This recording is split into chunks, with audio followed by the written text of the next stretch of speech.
You're now listening to Sound Talent Media. Check out more shows at soundtalentmedia.com. TIAA is on a mission. Why?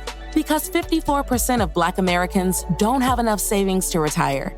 So in collaboration with big-name artists like Wyclef Jean, TIAA released Paper Right, new music inspiring a new financial future.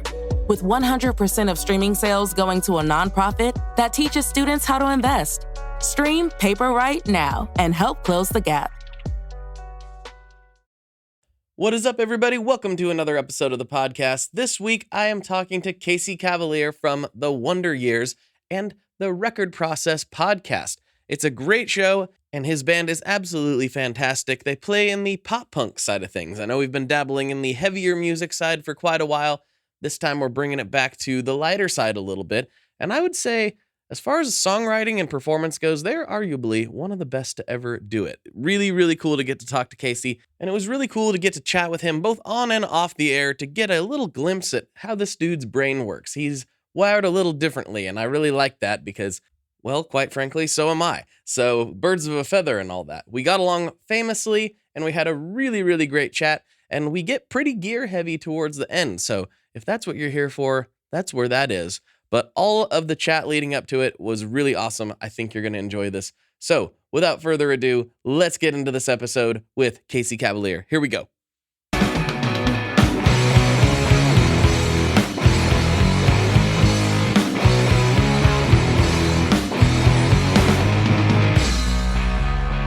Hello, everyone. Welcome back to another episode of the Tone Mob Podcast, the show about guitar stuff occasionally, sometimes. I'm your host, Blake Weiland, and with me today, I have Casey Cavaliere of The Wonder Years and the Record Process podcast. What is going on, dude?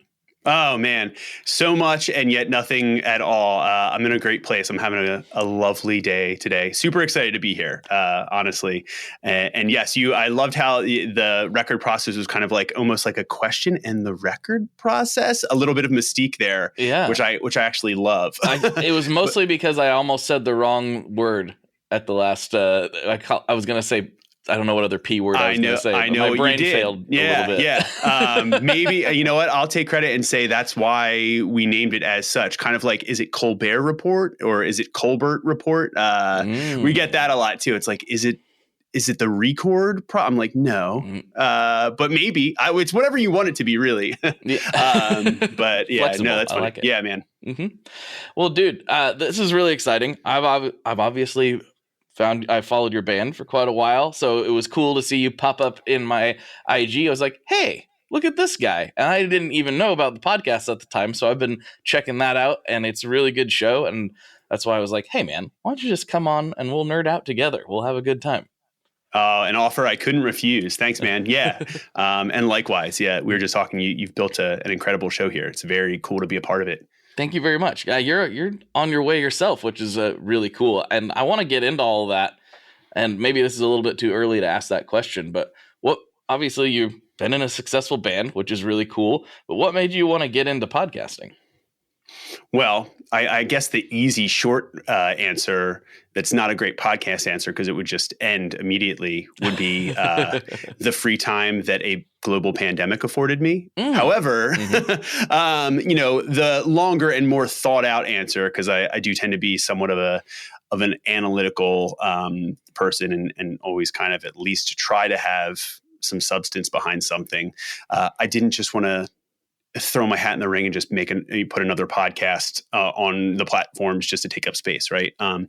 But the primary impetus of it was that my studio partner and co-host of the Record Process, Mr. Tom Conran, who's an incredible engineer and acoustician and just generally brilliantly creative mind. Him and I own a small studio space called True Level Studio that's in Blackwood, New Jersey, just outside of Philadelphia.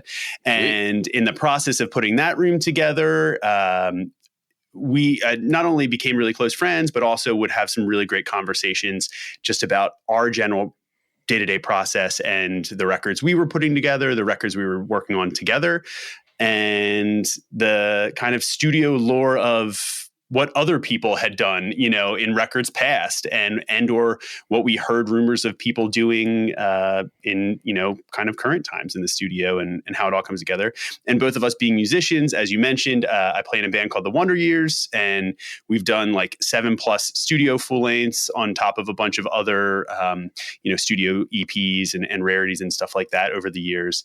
So had my own personal experiences being on that side of the glass as well.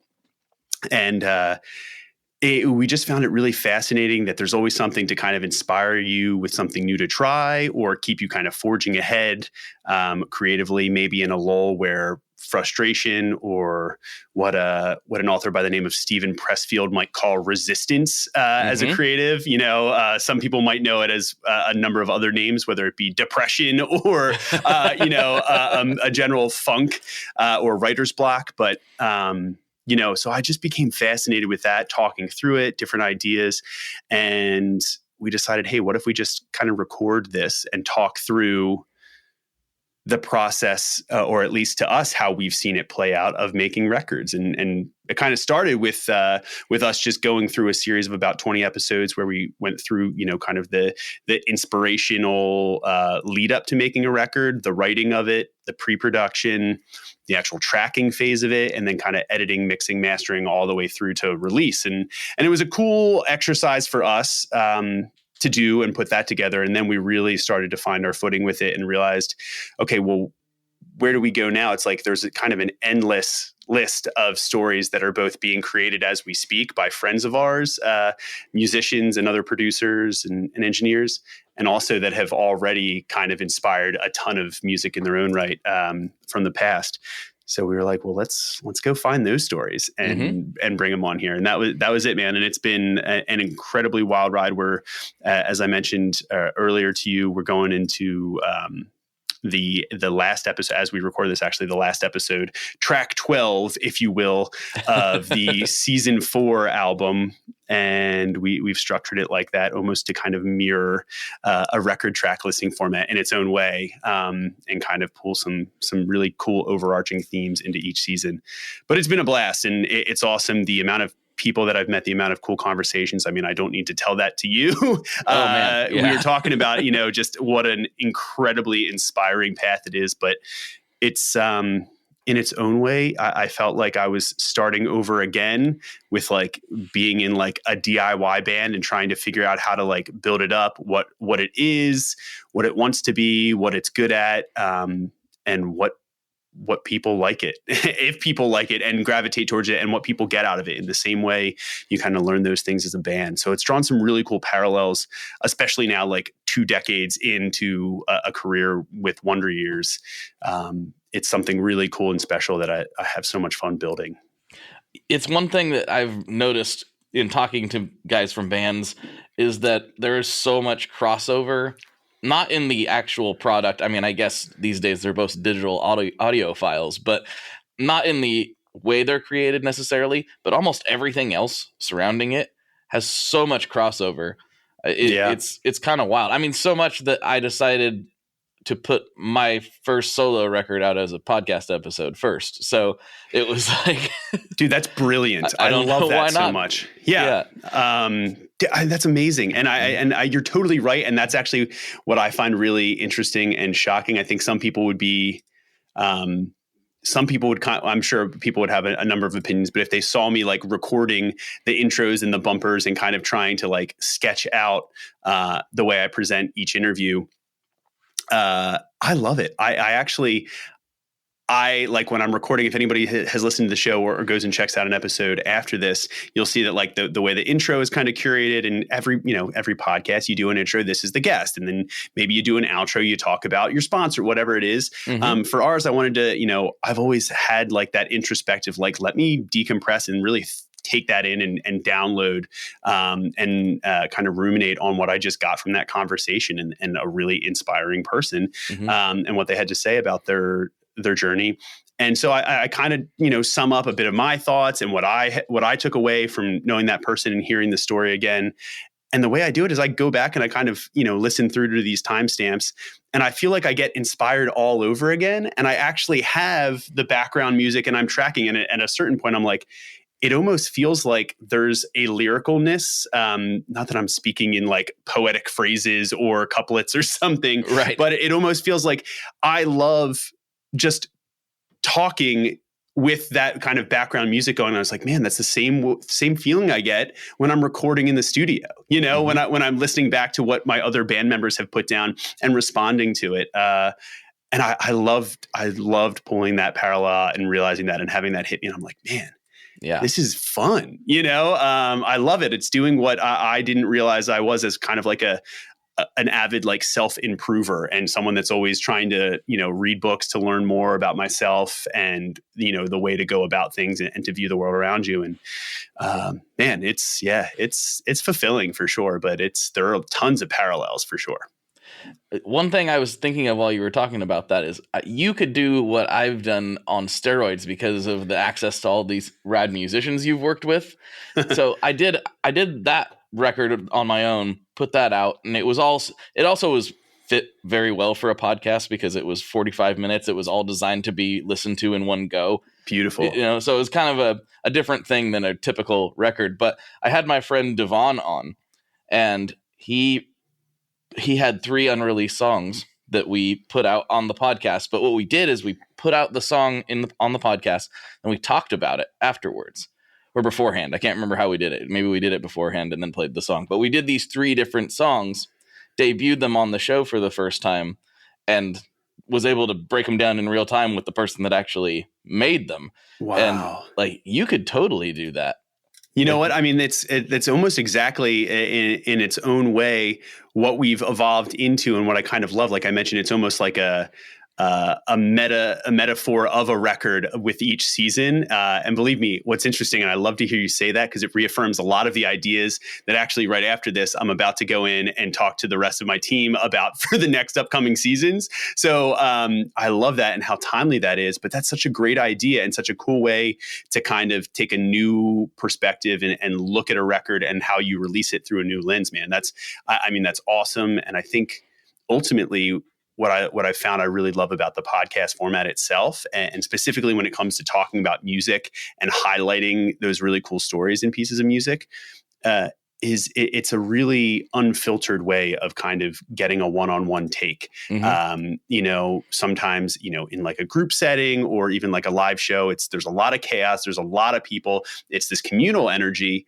but I've always felt that I gravitate towards a space where I feel much comfortable in a one-on-one conversation. I get more out of it. I can focus on it. I can really take it in. So, so I love that. And that's such a cool way for people to present your music and your stuff, because it allows you to, it's almost like the extended like commentary version of a documentary or something, but via this format that's already here and has people, comfortable and that are willing to also listen and digest things in a longer format, which I think is increasingly rare in the era in which we live. So, that's brilliant, man. I look forward to see what your audience thinks. I had the idea of possibly presenting or it feels like there's writing on the wall here with Tone Mob and Record Process for the first ever podcast split 7-inch. I don't know. I just said it out loud. I like that. If somebody's listening and steals that idea, I'll be sad, but also enjoy, because if Blake and I can't beat you to it, then that's our fault. But yeah, man, that's unbelievable. I love to hear that. Well, it's actually funny that you say that, because I have spun this idea to a few of now I didn't realize it at the time, but now I'm realizing we have some mutual friends, and I've spun this exact idea to some of them before, and I kind of got met with oh, that's a cool idea, but I don't know. So I'm gonna hit you with it, because I genuinely believe in this idea. Ooh. And I'm the only one that's really done it, but I'm so small that it doesn't. As an artist, it doesn't matter so much. But I've long said that if Taylor Swift takes an album, her next album, and instead of releasing it via traditional streaming platforms first, she releases it as its own podcast. She could break the tracks down as episodes, or she could do it all one. There's any number of ways that somebody could do that, right?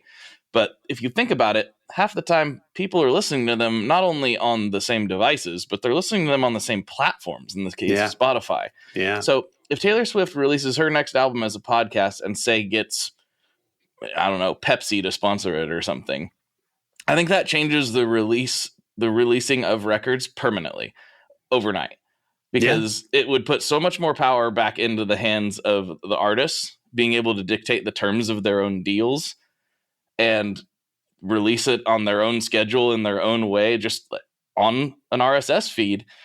I'm like, man, somebody needs to do this. It's not me. Because somebody who has a big audience needs to do this, you know. Well, listen, honestly, big or small, I think it's a really incredible way to think about things from a promotional standpoint, from a branding standpoint, and all the nice, good music industry buzzwords. But ultimately, for me, I think the challenge now and I work with a lot of independent artists as like an artist coach and, kind of like growth mentor in a lot of lanes. That was kind of like an unintended consequence of bands that I would work with in the studio kind of hitting me up for advice on how to release and roll stuff out. That's funny. I had a similar journey with like guitar gear companies. yeah, man. And so, and I still do it to this day. And it kind of the pandemic, much like a lot of things, presented a lane that really supercharged that, because it was something I can do via Zoom or Riverside, on like kind of an hourly project basis. But anyway, the one thing that I find myself talking a lot about is, people are like, well, I just can't get people to care about my music. Like, you know what I mean? There's so much of it out there. Like, I'm nobody. Why should they give it? And, the answer to that a lot of times is a story that's more than just, hey, and a story that's more than an ask, right? It's like a lot of people are out there saying, please listen to my song, please pre-save my song, please follow my band, whatever it might be. And yeah, that's, that is valid. You got to ask if you want someone to participate a lot of times. But I think an even better way is helping people understand how it relates to them and why it's worth the buy-in to spend the time. And delivering something like that is delivering context around a record, which I think a lot of times is something that is not easy to deliver outside of just getting someone, okay, they heard of the band, but maybe they don't care. There's nothing qualifying it. It's not coming from a recommendation from a friend or whatever. And to really get to the depth behind the music, behind the songwriting, behind the narrative, they'd have to go read like 2-3 articles or press write-ups on blogs or online forums that most of the audiences and listeners are not necessarily gravitating to or finding new music on, right? A lot of the clicks that are coming through are people that are clicking because they know the artist already and want to know more, right? So it's an incredible way to kind of present that in an episodic form, present its own story, right? It's like, here's a painting, and then here's the novel that led you to the painting behind the painting, right? And it's a really cool complementary way of, someone's going to come out of that. If you get someone to sit down and listen to a new record that they get recommended, they'll probably know right off the bat if it's going to be worth the second listen, right? But if you get someone to sit down, listen to a record, and then listen to the artist and people around that community that were involved in the making of that, give you some of that real inside baseball on an out of the box kind of record, you have gone from just like kind of like top level, okay, I'm familiar with this record, to I'm actually obsessed with this record, and it is the most powerful record I've listened to in the last 5 years, right? You go to a very different place and a very different audience participant in your music very quickly, even if you're very small, and that's the kind of thing where people are going to be so motivated to be like, this band that nobody has heard of just put out the best record I've listened to in my last 10 years of hearing new music. That's a pretty powerful statement. That's a remarkable, it's worth remarking about in that way. And also it's like, if you deliver it in a platform that makes that kind of remarking easy, if it's podcast, if it's, social media, it's very easy to share those things and be like, go listen to this podcast. Most people are probably have the app and are at least willing to subscribe and download those for a plane ride, Sure. So yeah, that's a great idea. I mean, I wouldn't push back. I'd say, sure, there's some questions to be answered on how to do it best. Of course. But I think it's great. And I'd be highly interested to see someone doing it and how they choose to present it. Yeah, it worked for me, and I feel like if it worked for me, then it would work for somebody who's more well established as an artist even better, right? Yeah. And some of the things you were saying there really resonated with me, and it kind of made me reflect on my own path a little bit.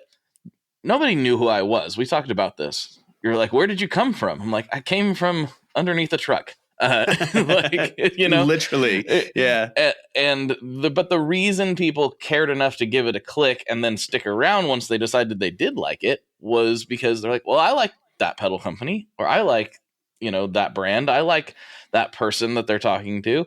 So I don't know who this Blake guy is, but I want to go find out more about this thing that I do like, this thing I do care about. And then for some people, that was enough they decide they like my style or whatever, and they stuck around with it. But the hook wasn't me. The hook was something else. And sometimes when you're an unknown band, you need to find a hook to get people in. It's like, oh, this hardcore band, that makes a lot of sci-fi references or something. Oh, I like sci-fi and I like hardcore. I'll check that out versus this hardcore band just put out a really great record. It's like, well, there's lots of hardcore bands that have put out really great records. Yeah. And it can be hard to cut through the noise. Unless you hear about them over and over again, then that'll maybe sometimes get people to click. But if you have something that people can like tangentially like latch onto outside of the record itself, and I'm not saying like to be like super gimmicky or anything, but if there is something else that people can relate to, then they're going to click on it more, or they're going to be more likely to click on it if there's also something else that they can resonate with. 100%, man. And I think for you in this show and any show like it, a lot of times, it's like if you maybe don't know the host, I'm sure people, and surprisingly so sometimes, have come into our show and been like, I don't get it. Like, why is this guy talking so much? It's like, well, because that's the one episode where I'm actually talking with the person about my band's record that they mixed and getting like a very different dynamic. But they didn't know that. And they're like, man, I wish that host wouldn't have talked. It was like, that's fair. You came in for the guest, and that was a good lesson, right? That if I'm going to do that, I got to make it way more apparent because somebody else might come in. But on the flip side of it, if somebody doesn't know me, the best way to resonate is not by like telling my story every show, right? You're meeting those people where they are. And in this case, you're asking the same questions that they would want to ask, right? You're having the same kind of thoughts and curiosities that's what they resonate with you as a host, as a person, as a gear guy. They resonate with your love and enthusiasm about it. And I think that more than anything is a great example of you're going out and meeting people where they are, right? And if where they are is in a gear space and a gear community that has a lot of questions and is constantly searching for new things, right? Then you're already kind of speaking their language. So they have an in to be like, this guy gets it. I like his pick on gear candy, whatever it is. So that's probably got a lot to do with it, man. But that's cool. Yeah, it's a weird thing to think about and try to analyze, like why, like once something has worked at whatever level that means to you, to analyze like why did it work? What was it about it? Because so much of this is just throwing things at the wall and seeing what sticks. Truthfully. Which is never ending, truly. You never stop doing that. And I don't think there's really a science. Like a lot of people can try and track metrics in human behavior, but like there are some, whether it's just like if it's a social media post, there are some things to be like, I don't know why that took off. You know what I mean? And there's no way you can ever really know. It did something with the way people interacted with it and the algorithm that something happened. You know what I mean? But that's kind of that lightning in a bottle thing that we go back to, which is what I love about what our podcast does and what this one does too. You know what I mean? Like, is talking about these things to be like, I don't know how it happened, can't spend time doing it. I just had to get in the arena and start trying stuff. And that's how I got there, and I think that's a really important guiding principle for at least most of the musicians that I know, right? You're not going to sit there and think about how to practice that scale or think about how to write that song. You pick up a guitar and you just start going, and see what happens. And I mean, that's very much the kind of player I am, the kind of songwriter our band is, as Wonder Years is. Certainly we get in a room and just battle it out and just start playing and see what happens. 100%. We'll take an idea, but we'll just keep turning it around and around and around in real time until we find something that works. And we'll say, wait, that was it. Okay, let's go back. Let's pull out that piece of gold and really make it a moment, So yeah, it's a strange thing. You talk about lightning in a bottle, and you're much more likely to catch that lightning in a bottle if you go out during a thunderstorm. You got to keep throwing things out there. You got to keep going, and hopefully something resonates with somebody. The odds of succeeding when you're not putting things out consistently, whatever that is, it can be music, it can be social media posts, it can be whatever. The consistency is really what pays off. Like, this show's never really had a viral moment. It's like, oh, this episode got 400,000 downloads all of a sudden. It's just consistency. Just keep doing the thing. And there are points where you got to pivot and you got to change things a little bit if something's not working. But overall, consistency is just so underrated, even this day and age when that message has been pounded into people's heads. I still find there's people who have a dream or have something they want to achieve in a similar space, and the consistency just isn't there. Yeah. And I know it's hard. I know it's hard to be motivated. It's hard to find time when it's not really paying off, but that's really the only secret. Hi, I'm Vincent, and I'm here to talk about the Maris Mercury X. My dad's always going on and on about how cool Maris is. He really went off on one about the Mercury X the other day. He said something about a 4,800 hertz sample rate and 99 preset locations in 33 banks, and something along the lines of the most advanced reverb pedal ever devised by man? That's all true, but I only care about one thing. This pedal sounds sick. So make sure you check out the Mercury X and all the other fine products at maris.us, as well as fine retailers worldwide. All right, Dad, now can I have my Pocky?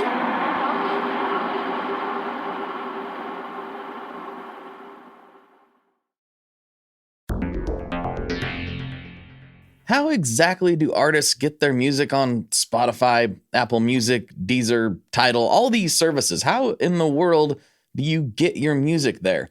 Well, in the past, you had to use something called a record label. But these days, you can use DistroKid. DistroKid is the absolute easiest way to get your music up on streaming services, and it's the most affordable way to do so. Not only do plans start at $22.99 for the entire year, that's less than $2 a month, DistroKid also does not take a cut of your streaming revenue, unlike some other services out there.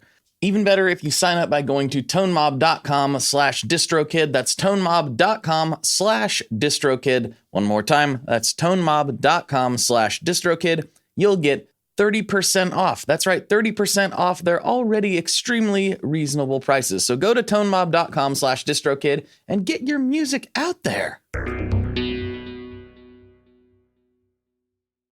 His consistency.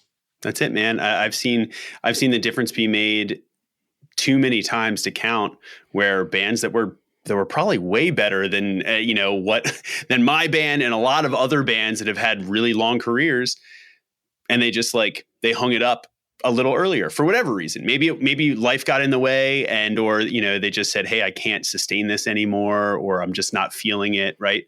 Yeah, and that's totally true. And then and I think that's also why a lot of what I preach and always find myself coming back to talking with other bands is taking a long-term mindset to whatever it is you're doing, right? Instead of trying to be hey, this is the shiny brass ring that I'm looking for in the next week, or that I'm looking for with this next month of posts. Take a stretched out kind of extrapolated view at what things am I doing right now? And how are those ultimately going to help shape what I kind of want to be in 5 years, in 10 years as an artist? What I want people to think and feel about me, and do they fit into that? Or are they just, kind of distractions and not really helping that, in their own way. So that's a really interesting exercise as well. But, when it comes to music, yeah, you got to do it, dude. I always tell like any like band or other songwriter or just like general conversation, like, oh, you're a musician, you're a guitar player. It's like, yeah, I'm trying to write songs. You got any advice for me? I'm just like, go write a bunch of bad ones. Finish a bunch of bad ones. Yes. That's honestly the best advice I can give you. Why? Because that's literally what we had to do. It's the only way we got to writing anything that anybody remotely thought was good, you know? And then beyond that, I tend to believe a little bit that you can't really choose your fans. If you're making honest, authentic music that fulfills you as an artist, you can't choose exactly the people that are going to come gravitate towards that. The music will choose that and reach out itself. Now, don't make the mistake. I'm not saying if you release it on Spotify, the streams will come. This is not a Kevin Costner movie, right? Right. But that's very much not the case. You have to try to figure out how to like mine the ideas and build them out and create experiences around them, again, that are worthwhile to people, but if it does get in front of an audience, slowly, one by one, the people that stick with it are going to be the ones that start to get it and really resonate with it on a deeper level. And that's, I think, the bigger picture in terms of how to build an audience, but also just how to like actually not try to get caught up in chasing a certain audience or a certain outcome from your music. You know what I mean? Totally. Because then I think that's where you get into trouble and start making art for the wrong reason and start letting outside factors and shiny object syndrome chip away at what you're actually able to give the world, So. Yeah, and a lot of this stuff too, we're speaking, I think, to this imaginary person who exists in a whatever, like a career like I used to have maybe, and wants to do something different. But also, there's a lot, and probably most people who listen to this show, they're cool with what they do for a living. They just really enjoy music in some form or fashion, and I think having the self-awareness is so important. Because I have plenty of people who've reached out like, I really love your show and I really love when you guys talk about this stuff, but I'm cool, being a machinist. I really like that.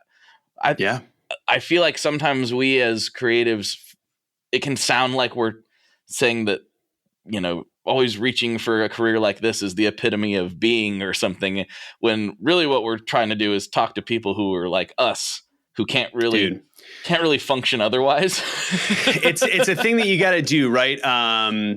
What was I just saw this this pull quote from somebody, an interview somewhere where it was the same thing. They were asking like a legendary, I guess maybe it was a legendary producer or artist, what advice you have for someone that wants to be a professional artist or a professional producer. And I think it was basically go find another career. Because if you're meant to do this, you'll very quickly realize that you can't do anything but this, and I think what that means is actually is an open door to exactly what you're describing. I think there are so many people out there that whatever their day job is, or, actually enables them and allows them to maybe enjoy what they make and to make the best art they can make in that way. It doesn't mean, dude, also I say it's like people are like, well, I want to be a professional musician. Put your music up. If one person buys the album, you're a pro. You know what I mean? It doesn't matter. It's all kind of a relative thing. Now, the difference is it's like some people are like, I would like my art to completely and fully self-sustain my entire, life financially.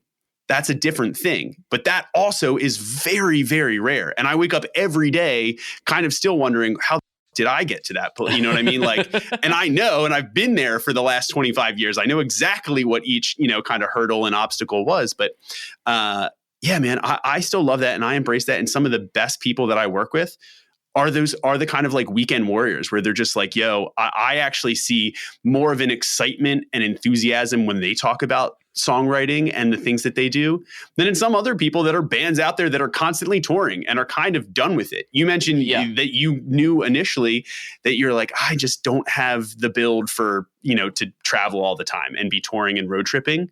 That's incredible. Most bands think, right. Most bands and a lot of musicians, and I'm just lucky that I found a way to kind of adapt to it.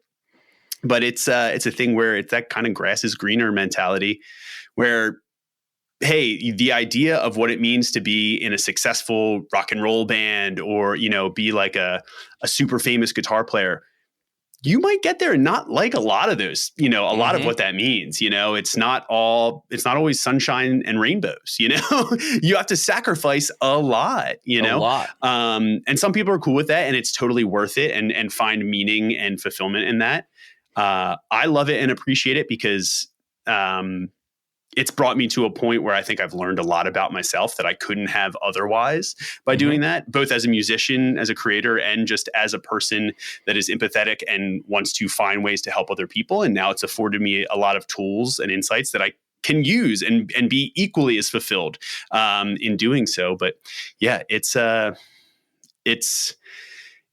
not, there is no real, like your definition of success is your own, right? If we're talking in like home goods wall art that your mom buys, right? You know what I mean? Like, but there is a truth to that. And I think that's awesome because I think this show, especially in what you're doing, is probably speaking to so many of those people that honestly, I know this is a guitar show, are probably better guitar players than I am. And I'll be the first to admit it. You know what I mean? If we talk about like, hey, put me up against like some serious like freestyle blues guys, I'm losing that battle 10 out of 10 times. But I learned early on, it's like, hey, you don't need a lot of notes. You just need a couple and how to know how to use them in a really compelling way. And I really leaned hard into that with the way I write songs and the way I play, So luckily for me, I was not deterred by, realizing that. And yeah, my growth was maybe stunted a little bit in terms of, practicing scales, for 8 hours a day. And the industry is rife with people out there that did put the 8 hours a day in, and the results are unreal. So I love that. And honestly, I say it like when I was 14, maybe some of the most important parts of my origin story, actually getting into musician and things more than anything that really maybe make you think it's somewhat feasible or possible, or it's even an option, was actually the fact that I came into proximity way too early on in my career as like a songwriter. I was 14. I was horrible. But I was, we all are at 14. I was taking a swing. Like it was way out of my league at writing some like, pop songs and listening to too much alternative specialty radio in the late 90s. But through like a person that worked with my father, who was an incredible world-class studio musician, he'd worked with a guitar player by the name of Greg Howe, who is like on an unreal tier. Yeah, insane. Yeah, truly. And so he had like a home studio in Pennsylvania, not far from where I grew up. And we ended up there, I still don't know to this day why he took the time to do it, to like track a demo and or like the couple songs. We got it in there very quickly. It's like, I couldn't even sew this together, with a golden needle. Right. But he kind of took it aside and at least gave me a little bit of the time of day to say, hey, I think there's potential here. Right. And even just taking that. And then I did get to see, him like play real time. And it gives you that threshold, like, oh, this is what it means to be professional. This is what I have to, and a lot of people don't get those kind of like, baptism by fire, like seeing somebody that's that good that early on in their career to know that. So you go, maybe walk through the next decade, teenager into your 20s before you really hit somebody that's a professional and say, this is the level that people function at, that are really making it out there.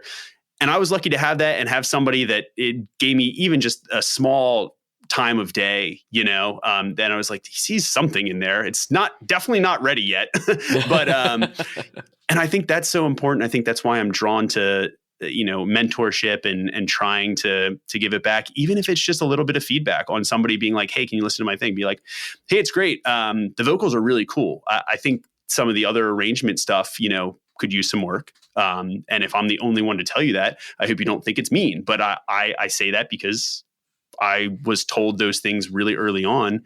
And I think that's a very big part of what kept me going to get through those hurdles. And and get talented enough and learn how to play some octaves and power chords in some slightly more interesting ways, you know? Right.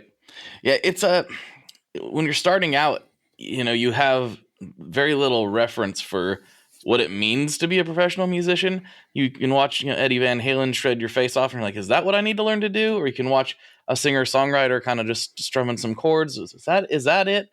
And the answer is like, yeah, you can do any of those things. It's all of them. As a kid, you don't really know where to head. And I think a lot of us just end up heading wherever our inspirations lie. And I think that's the best course of action ultimately.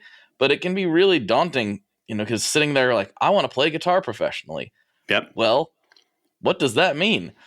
I play guitar professionally now, but I don't play. I mean, I have played on people's records here and there, but that's not like my main thing that I do. I make content.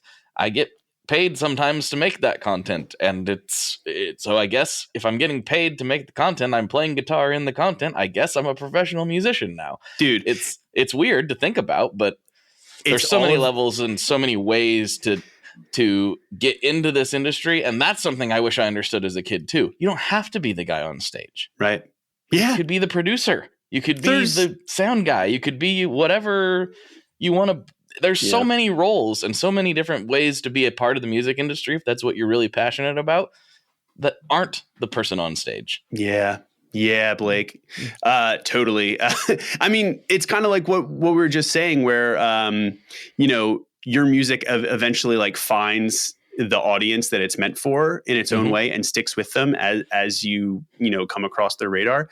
I think it's the same way where like the genre or the lane that you're meant to evolve in also finds you. A lot of things come across your plate, but maybe you're just like, oh, this is the thing that just completely blows my mind. And I just can't not know more about it and consume more about it, whether that's metal, whether that's like, the Dylan-esque, like poetic, like kind of lyricism of like classic rock, like country, folk, Americana, or whether it's something completely instrumental and experimental. You see a lot in these generations where all it takes is some kid getting like one piece of very small proprietary software, and that's their whole world, and that frames exactly how they think about the idea of creating. And I think it's awesome. And I think those things find you, right? My dad, for me, he had an old 70s jazz bass because he played in a classic rock band in the 70s. And that was pretty much that in like a 215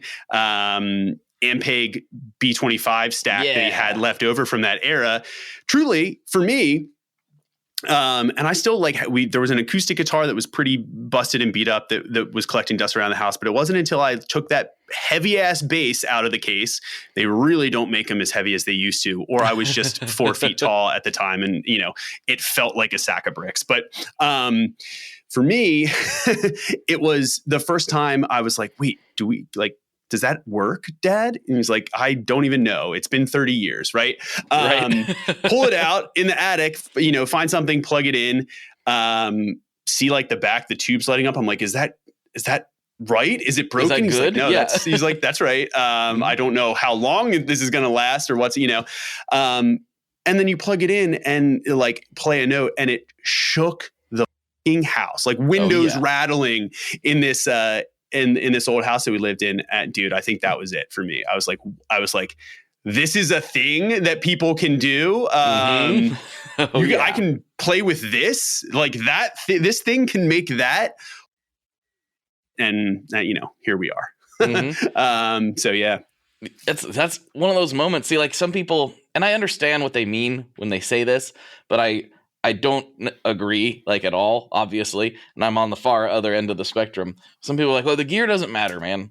The gear doesn't matter. It's all in the fingers. And I understand the concept. I get it. I'm never going to sound like Mark Knopfler. Even if I have his exact signal chain, I'm never going to sound like him ever. But I think the gear matters more than people want to give credit to. Everybody wants to say, oh, it's all in the hands. It's all in the practice. And I always say, if that was true, Cannibal Corpse would play ukuleles because it does matter to some degree. And sometimes those moments like what you experienced, like if you had never had that happen, it may have not had the impact on you. The first time I heard down-tuned, distorted guitars, I was like, oh, that's for me. I got to have more of that. How do I do that? And my dad didn't know. which literally sent me down the journey of like trying to figure out how to make down-tuned distorted guitar riffs for the rest of my life. I didn't. Yeah. Exactly. I did an interesting episode in this season of the record process with an incredible musician named Skylar Accord, who was in a band called Issues, and he plays bass for 21 Pilots on tour. And he's involved in a number of other really awesome projects. He's an incredibly talented player. And we were talking about his solo record that has a ton of like funk and old school like pop and almost R&B adjacent stuff in there, a ton of really cool eclectic influences that he sewed together that are uniquely him and his background. And we got to talking about gear, right? And he said something really profound where it's like, the gear you have, that's your sound. Even if it's like the thing early on, like learn how to use it and make every possible sound out of it you can. And that's actually, it's not good or bad. It's what comes back to informing what will be uniquely your choice of a sound of what is good and bad. Even if it's just like learning, on a shitty like Casio toy piano, that's something about that is going to stick with you, and you're going to want to use that in some ways. Something, if you have your first guitar is a classical acoustic guitar, that may very well inform the way that you like to take a finger picking approach, right? Because that's the first thing that that when you came online that really moved you in some way. And or if it's like a weird chorus pedal that's, like a $15 piece of junk, that doesn't matter. Like when you turn that thing on in the studio, nobody's like, that thing. Like how many people, this is a very gear centric show.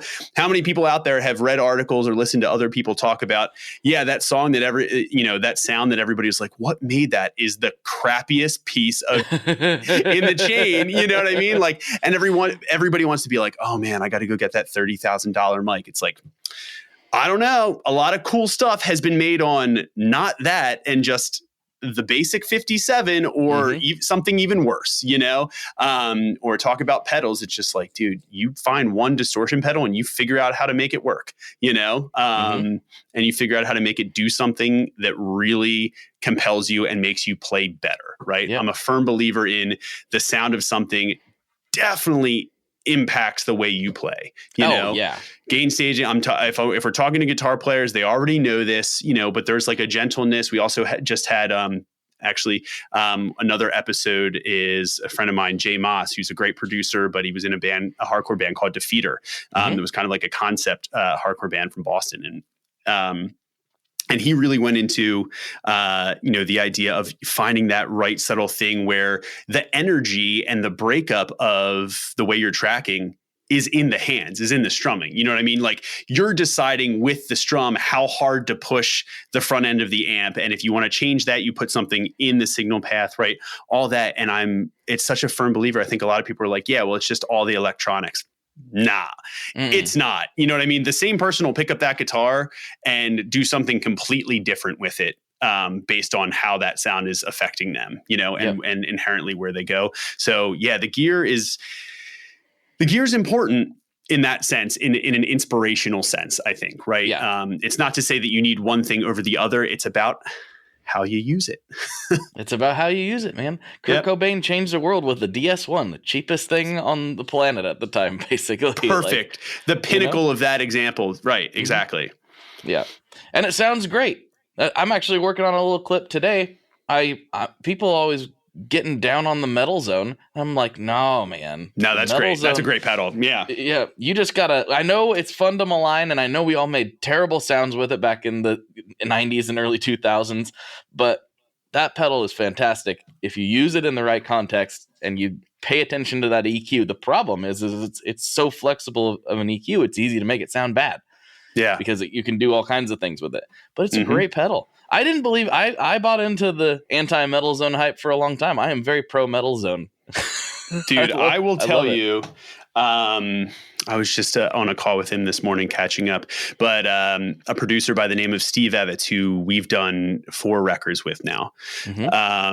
He's done like Dillinger Escape Plan, like Saves a Day, Lifetime, Snapcase, like a bunch of awesome punk and rock and metal records. And he's worked with some of the best guitar players and drummers in the world. And then he's also worked with me and us, which we're not bad, I suppose, but you know what I mean? Like you guys are great. Up against some of those heavy hitters that can shred circles around us, it's a little different, but the genre is different and it calls for different stuff, right? They spent their time differently. They did the 8 hours, and stuck to it. So, but the reason I say this is because it's made its way on every record, and I think he would give me permission in this forum to let this gear cat out of the bag, so to speak. But the secret weapon that every time, and we came back to do this 4th record, and we were like, Steve, it better be there. He's like, what? I was like, Steve, you know what? Thor's hammer better be there, Steve. We are brought to you today by Sweetwater, specifically the Gear Exchange. You may have heard about this. This is a place where you can go to buy and sell your used gear. Maybe you got a pedal over there that's just kind of collecting dust. Maybe there's something you've been eyeing from the Sweetwater catalog. Well, right now is a great time to turn that unused gear into something you're actually going to use. Even better, if you sell on the Gear Exchange, you can keep 100% of the sale as long as you choose a Sweetwater gift card as your payout method. That is not too shabby because, let's be honest, most of this buying and selling we do is just to fund new gear purchases, and that is a great way to reach a wide variety of customers and keep 100% in your pocket, or rather on your pedal board. So go check out the Sweetwater Gear Exchange and turn that unused gear into something that's actually going to help you write that next huge riff.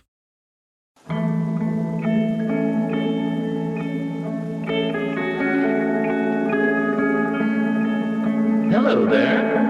I'd like to introduce you to your new best friend, the Chase Bliss Audio Lossy. Lossy is a collaboration between Chase Bliss and Good Hertz. And it's meant to give you some control over those weird digital artifacts that come with very compressed audio. You're hearing it right now. All the changes that are taking place are strictly coming from my playing dynamics. I'm just interacting with the pedal and letting it do its thing. In some true stereo goodness. If you'd like some more details about Lossy, I'd invite you to head over to chaseblissaudio.com. I think you're going to like what you find. Now, Thor's hammer is this old school Japanese made pedal. And it's like, and I say this, and it's going to be one of those things where it's like, you can't really find it. And you know how gear goes. Everybody, it's like, it goes in waves. And then one person that's got a huge following, tweets a picture of it. And then all of a sudden they're like $1,000 on Reverb, or you can't find them. Right. I've never done that. Oh, dude, honestly, that's some inside trading. I think you just admitted to, but Thor's hammer is basically this. It just has like 4 knobs, like a contour, a bass, a tone, whatever. Dude, I'm pretty sure this pedal is broken, right? First of all, also, but that's but it does the most thing that you could edit, it's this weird distortion feedback thing, and it's been on every single one of our records. It's effectively the what we call button. I hope this is, if you censor this show, dude, which I don't think is a problem, but we'll take care of it, don't you? Yeah, dude, this is normally not me, but you have me really elevated right now. I normally try to keep it clean for the kids, that's effectively what it is. And dude, you can't replace it. And I'm pretty sure because it's called, what is it? It's, I will get back to you, and you can we'll try and put a picture of it in the show notes, because I've only literally I can picture it, but I think it's just like a Fender distortion pedal, like a really old thing from the 80s or whatever. And it's Japanese made. But I've never found one anywhere, because he's also been always perpetually on the hunt for one. And then we actually had a friend from Baltimore Sonic Research Institute come in and actually kind of do I've a heard thing. About them. Yeah, man. Mm-hmm. Yeah. He's a cool dude. So he came to the studio when they were using it, and Steve had it with him. And I think he's trying to, I don't know. Maybe I shouldn't talk so. Wait a minute. Is it the Fender FDS 90. Ooh, I'll look it up. Let's see if you can see it on here. Does that look right? No, Not it's not that one.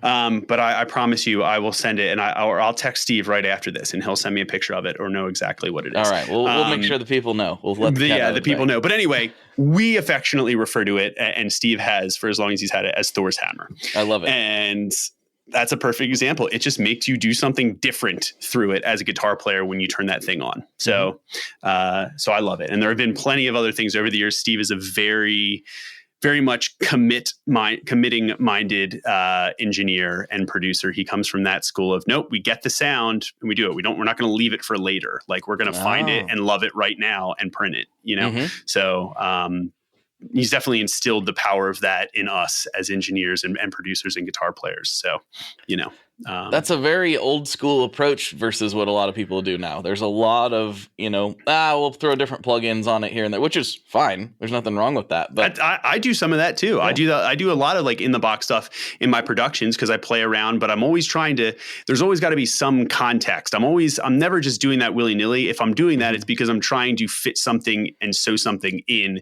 to the picture that's already there, that's already sketched out, and it's saying, oh, we went somewhere a little different with the vocals or, the overall arrangement with this. So the thing we printed there, we went a little heavy handed and I'm just trying to dial it back. So I might reamp it and try something in the box real quick or whatever. But, and that's not to say that we don't take DIs when we track. We do, of course. Yeah. But it's to potentially reamp them if there is an issue, or like I said, we want to kind of, drastically change the sound in some way.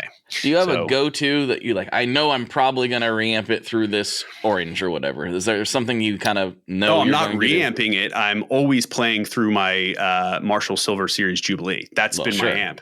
Yeah. It still has actually the markings for each of our last like 2 records in different colored pencil on the thing. So I can still look at like, there's Greatest Generation, there's Suburbia.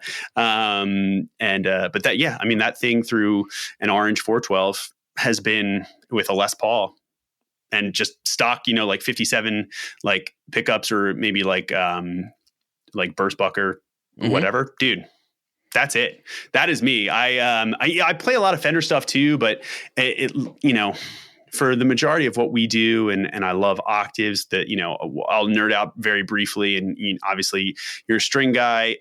We detuned and we've sunk a little lower for the sake of vocal range over the years. As some do. Our singer is a serious belter.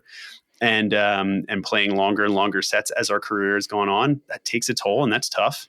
And so now we've settled in primarily drop C, or, D standard.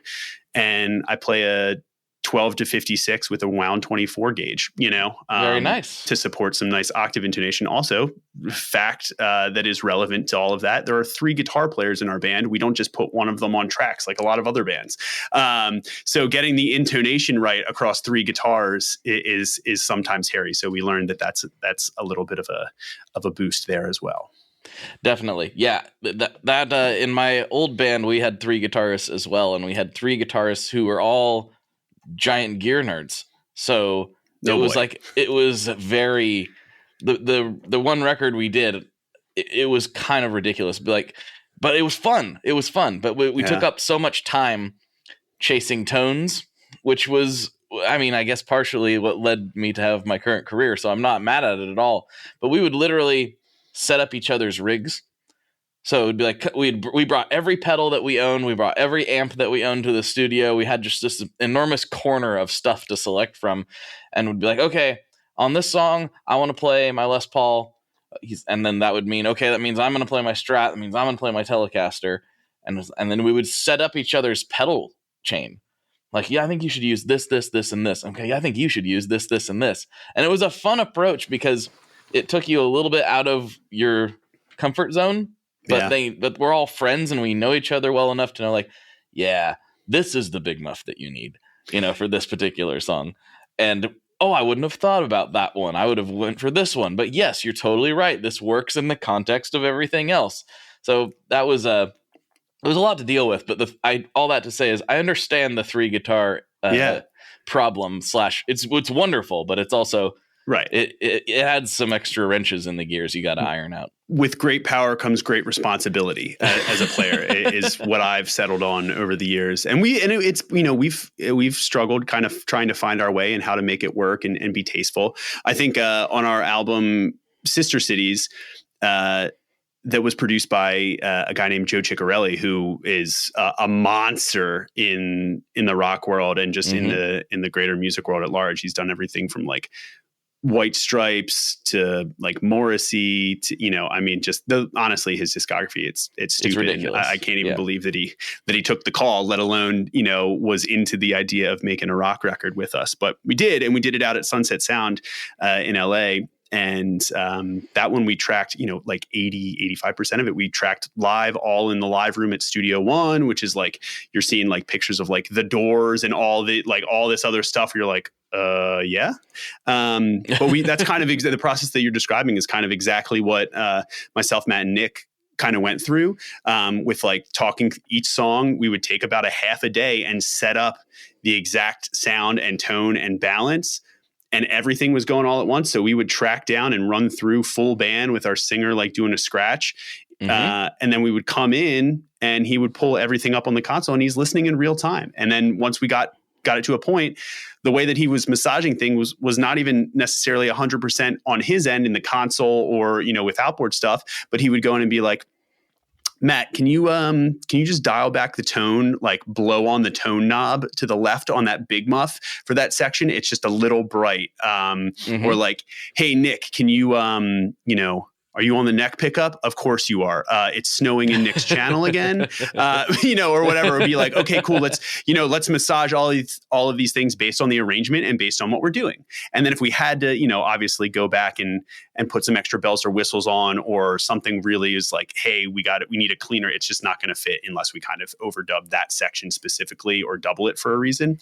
But that's how we did every song on that record, And so by the time we got to the end of it and got the take or two after doing a couple, times ripping through it, we'd come back in and you would hear effectively what would be 90% of that song exactly as you want it, and just know that it's working pre-mixed, you know what I mean? Like hasn't been touched or brought out of the box, yet, or into somebody's like mix template. It was just, is this working right off the board in that moment? And that was kind of our way of, committing and knowing that that we were onto it. So we learned a lot from that approach as well, because the artistry and the sculpting was done primarily across, our 2 or even 3 pedal boards with, setting up a bass sound and a bass rig and having the layers and miking the right cab and putting some blending some fuzz and doing all the fun stuff that you do with the low end. Right. So, it was a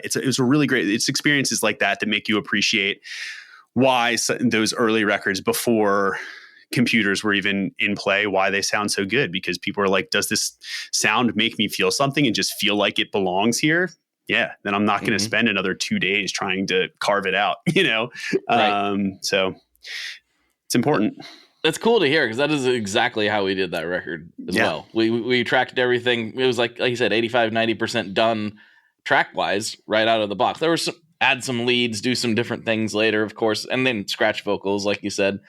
But the most of the song was done when we did it. And it might take 47 takes or whatever, but that's how we tracked everything for that record. And there was definitely things done in post. I'm not saying there wasn't, but I really enjoyed it. It was hard. I mean, we were up till we had a limited amount of time. I literally took a week off of work and was like, this is how I'm spending my vacation this year, basically. Yeah. And so we had a very limited amount of time. So we were up till 2-3 in the morning, like every single day, trying to get as much done on it as we possibly could just to get it done. So yeah, that's a fun time. Sometimes that's what it takes. I think if you live inside this business and make music long enough, you know exactly what it is like to burn the candle at both ends, and you can only do that for so long, because I think at a certain point, the end result might suffer a little bit, or your judgment might suffer, ear fatigue and all that. But yeah, man, you gotta chase it. And while you're in the moment, sometimes you just gotta bear down and get through it. So that's good. It's a good lesson. 100%. Well, hey, we are reaching the end of the episode, and look, we did get gear talk, people. Look at that. I thought we might be just waxing poetic the whole time, but we really we snuck it in there on them. we got it. Yeah, we got everybody else. They just, they skipped out of the episode and missed out on the good stuff. Yeah, no, but if you did stick to the end through everything we mentioned, you're definitely, at least you're definitely my people, probably, and the kind of people that I'd like to hang and riff with. So yeah, that's awesome. Absolutely. Well, I got a couple classic questions I like to wrap the episodes up on before we slide over to Patreon and see what kind of nonsense we can get into over there. But before I do that, I like to give the guests the opportunity to take the floor. You can shout out anybody you want to shout out. You can say hi to your grandma. You can do whatever you want to do right now. Now is your time to shine. Oh, man. Well, unfortunately, my grandmother is no longer with us, but wherever she is, I will shout her out because she was an incredible woman. She made a mean pasta dish. Nice. She was Italian as hell. But I mentioned Steve Evitz. I'll shout him out real quick just because he's top of mind, and he's been a really great friend and a cool mentor that I've learned a lot from and learned a lot with over the course of making 4 albums together. You know what I mean? He's pretty much like almost the closest thing we have to a 7th member in a lot of ways, Mm-hmm. And I think that's important. And we've been the same lineup for, like I said, almost, I think 19 years. We're going on 19 years now. That's incredible. Yeah. And I don't think you get that unless you have a certain group of people that are also able to grow and adapt and find their place around each other. So it is kind of in the same way, family and your relationships go in and out and might change. I think that it's something you find people. We were lucky enough to find people in high school that, as it turns out, we were able to grow with into our 30s. And Steve was one of those people that we met in our 20s and had made some influential records already in his career, and that we really shared a commonality in and a nice East Coast, like New Jersey-esque bred, kind of sense of humor that I think he really took a shine to when he first met us, and we couldn't get rid of him since. So, but we're very happy about that. So I'll shout him out. He's a good friend. And then, the rest of my band, like I said, in that band, I'm 1/6 of an equation that makes stuff that I'm very grateful to report seems to have impacted some people out there pretty heavily. And that fact is not lost on me. There's not a day in our career that it still doesn't astound me that we're here and doing it, and still doing it really hard and really well, and putting out records that people still seem to like, I realize how rare that is, and I'm pretty grateful for it. So I'll shout the rest of them out too, as we exit here. Yeah. So you guys are a great band. So that was half the reason I was like, well, I think what you're doing with the podcast is great, but I already like the band, so let's chat. It was, I was really happy to be able to do this, and this is really cool for me as well. So yeah, shout out the Wonder Years. Everybody go check them out. Cheers. Thanks, Blake. I'm guessing a lot of people already have, but if you haven't, go check them out. All right. We'll get into the classic questions. We'll wrap this section of the show up. So first one is, what is your favorite Boss pedal? Ooh. Honestly, I think it's so the first pedal that I ever had in general, even pre Jim Dunlop wah, that I should not have had and had no business being in front of me at like 14, was the DS1. Mm-hmm. That's not as great as the Metal Zone though.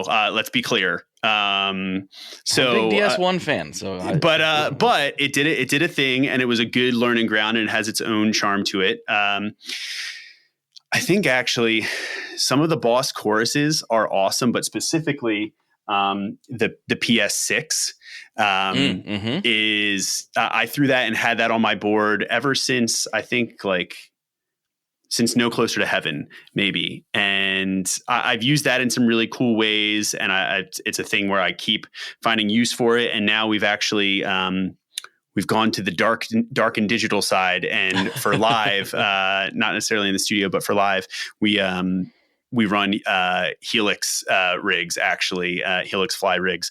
and I have crafted pretty much in the same order and layout as my analog board. And that is the staple, having that kind of tap tempo synced, manually to songs and sections that I really love playing with that. Sub question, you pair that with a POG or a pitch shifter and drop the octave. Ooh, that's a couple of my leads on this new record, especially, and over the last, 5-6 years. So, but that pedal where I was like, are you kidding me? And I remember even when we were writing and I first put that on my board, I was like, I got to stop. I can't just keep going back to this. So it's also dangerous with great power, with great whammy power and pitch shift power. Comes great responsibility. So that's my favorite Boss one though, because it was super formative into the things that I like to play with. Yeah. Very, very cool. That's a fairly popular answer. It's not one I get every time, but it pops up at least a couple times a year is the PS6 or the PS3. Yeah. What do you think is the most popular? The tuner. The tuner's by far. The 2 or the 3? Do people like the 3? There doesn't seem to be a lot of distinction. Yeah, I think most people are referring to the 2. I have talked to a few people who use the 3, but either way, if they're like, that's by far the most common answer is the TU2 or the okay, TU3. cool. Yeah. I use the what was it, the TC Polytune for a while that I like the accuracy of. I think it's probably maybe a little more accurate than the Boss stuff. I forget the exact ratio and reading, but I did like that. And actually you can't understate the importance and the power of a tuner for, of course, the obvious reasons, but also I put one. My volume pedal starts at the beginning of my chain, so I can swell into a bunch of effects. And then I always had that tuner put on the end of it, actually. And for a while, it was not just like bypassed or running all the time in a separate loop, which I know some people really like to do. But I ran it at the end, and I used it as a kill switch for a while before I really started building something out. And we have a ton of like really big, like huge wall of sound swell, and then quick like cut mute, like for dramatic effect type stuff. So that became like I was like, oh, well, I can just put my tuner there, and I can do that pretty easily and pretty quickly and dirtily. Quick and dirty.